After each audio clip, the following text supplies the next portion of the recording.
नमस्कार, विंध्या टाइम्स में आपका स्वागत है और आपके साथ मैं श्रेया दोपहर तक की दो बड़ी खबरों के साथ हाजिर हुए हैं। पहली खबर की बात करते हैं। साल 2020 यानी इस साल हज यात्रा नहीं हो पाई थी और कारण आप सभी जानते हैं। कोरोना संक्रमण के कारण साल 2020 की हज यात्रा निरस्त कर दी गई थी, जिसके कारण हज यात्रियों में कहीं ना कहीं दुख था कि वह इस साल हज यात्रा पर नहीं जा पाए। लेकिन अब उनके लिए एक बड़ी खुशखबरी है।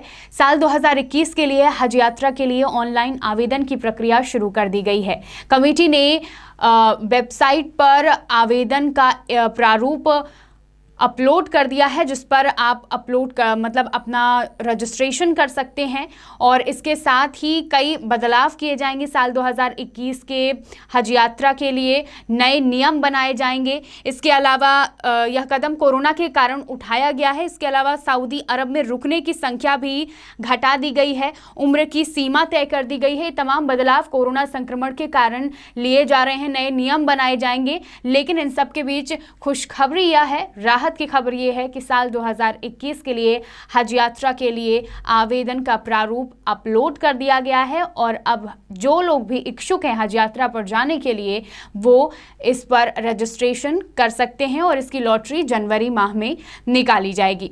दूसरी खबर की बात करते हैं। मध्य प्रदेश में कोरोना संक्रमण से ठीक होने का सिलसिला लगातार जारी है। संक्रमित मिलने से ज्यादा कहीं ना कहीं हम देख रहे हैं कि मरीज स्वस्थ होकर अपने घर जा रहे हैं।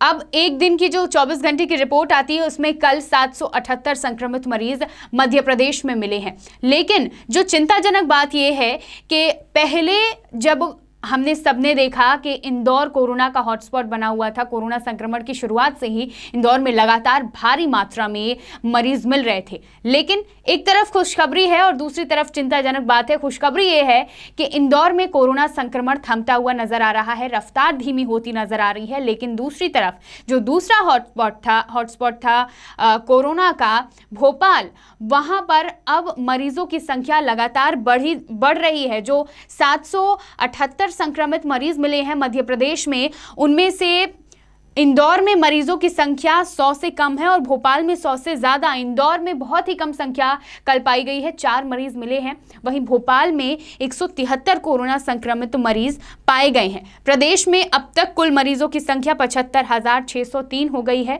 और इसमें से 64,923 मरीज ठीक हो चुके हैं और अब तक प्रदेश में 3,000 से ज्यादा मरीजों की मौत हो चुकी है। जो बात सामने आ रही थी कि लगातार ठंड बढ़ने के साथ ही कोरोना संक्रमण बढ़ेगा, तो इंदौर में जहां एक तरफ हम लोगों को राहत देखने को मिल रही है, भोपाल में संक्रमण बढ़ रहा है, मरीजों की संख्या में तेजी आ रही है। तो इसके लिए हम सभी को सावधानी बरतनी होगी, क्योंकि फिलहाल सावधानी एकमात्र उपाय है और ठंड में जिस तरह से कहा जा रहा था कि संक्रमण बढ़ सकता है, तो इसके लिए सावधानी बरतना और ज़्यादा ज़रूरी हो जाता है और सावधानी बरतने से ही हम सभी सुरक्षित रह सकेंगे। हमारी दोपहर तक की दो बड़ी खबरें, इसी तरह की खबरों के लिए देखते रहिए विंध्या टाइम्स। बहुत बहुत धन्यवाद।